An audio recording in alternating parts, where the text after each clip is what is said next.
जय हिंद दोस्तों। चलिए दोस्तों बात करते हैं इस एक और क्वेश्चन के बारे में। इस क्वेश्चन में क्या कहा गया है, 26100 is divide Ram and Shyam. Ram और श्याम में क्या किया, डिवाइड किया गया राम और श्याम में।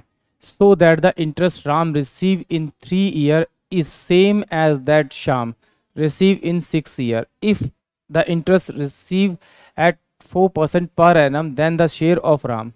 यानी एग्जामिनर ने कहा उसके पास 26,100 रुपये हैं, वो राम और श्याम को देते हैं।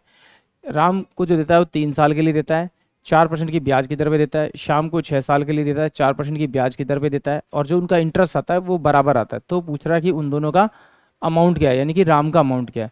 जब भी इस टाइप का क्वेश्चन है, अगर आप इसे ओरली सॉल्व करना चाहते हैं तो कुछ नहीं करना आपको, सिंपल सा ये क्या करना है आपको कि इसका जो ईयर दे रखा है और ये जो रेट ऑफ इंटरेस्ट, इन दोनों को मल्टीप्लाई कीजिए 12। इसको लिख लीजिए 1/12। तो ये क्या आ जाएगा, ये अमाउंट आ जाएगा किसका, राम का। और फिर इसी परसेंटेज को, क्योंकि सेम रेट ऑफ इंटरेस्ट है, मल्टीप्लाई कर दीजिए। तो ये 1/24, ये क्या आ जाएगा, अमाउंट श्याम का। इन दोनों का एलसीएम लेंगे तो ये 2:1 आ जाएगा मेरे पास में, किसका, अमाउंट का रेशो, किसका, राम और श्याम का। इन दोनों का सम करेंगे तो सम मेरे पास 3 है, बट एक्चुअली में सम कितना होना चाहिए मेरे पास में, आपका मुझे गिवन दे रखा है, यानी कि 261 और 00 मुझे गिवन दे रखा है।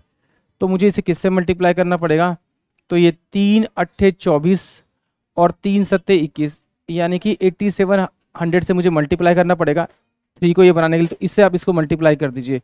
तो 7 दूनी 14, 8 दूनी 16, 17, यानी कि 17,400 इसका क्या होगा, अमाउंट होगा। यानी कि ऑप्शन बी क्या होगा, राम का शेयर होगा। आइए इसको डिटेल से समझते हैं। देखिए, माना कि मेरे पास अमाउंट x रुपीज़ था, मैंने क्या किया, इसको मल्टीप्लाई किया, किससे मल्टीप्लाई किया, 3 ईयर से मल्टीप्लाई किया। रेट ऑफ इंटरेस्ट कितना है मेरे पास, 4/100 बराबर में। टोटल अमाउंट मेरे पास क्या है, 26100 है। उसमें से मैं अगर x माइनस करूँगा तो मेरा शाम का अमाउंट बच जाएगा, और वो दिया है 4% पे, 4/100। और इनटू में मेरे पास जो टाइम पीरियड है वो कितना है इसका, आपका 6 ईयर। ठीक है, इससे तो ये मेरा पूरा कट गया, इससे मेरा ये कट गया, ये आपका गया 2।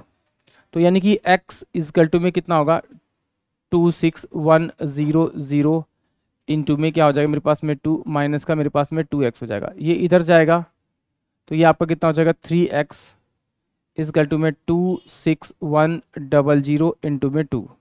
तो इस 3 से काट देता हूँ, x इजकल टू कितना आ जाएगा, तो 3 से काटूंगा तो 3 सत्ते 21, 3 सत्ते के 3 अट्ठे, 3 अट्ठे 24 और 3 सत्ते 21, 00 इंटू में 2। तो ये मेरे पास x की जो वैल्यू आएगी वो 0, 7 दूनी 14, 8 दूनी 16, 17, यानी कि 17,400 रुपये किसके होंगे, ये शेयर, ये राम का होगा। और शाम का निकालना तो इस अमाउंट को इसमें से आप माइनस कर देंगे तो आपका शाम का आ जाएगा। यानी कि ऑप्शन बी जो होगा वो इस क्वेश्चन के लिए करेक्ट होगा। आई होप आप सभी को क्वेश्चन समझ में आया होगा। जय हिंद, जय भारत।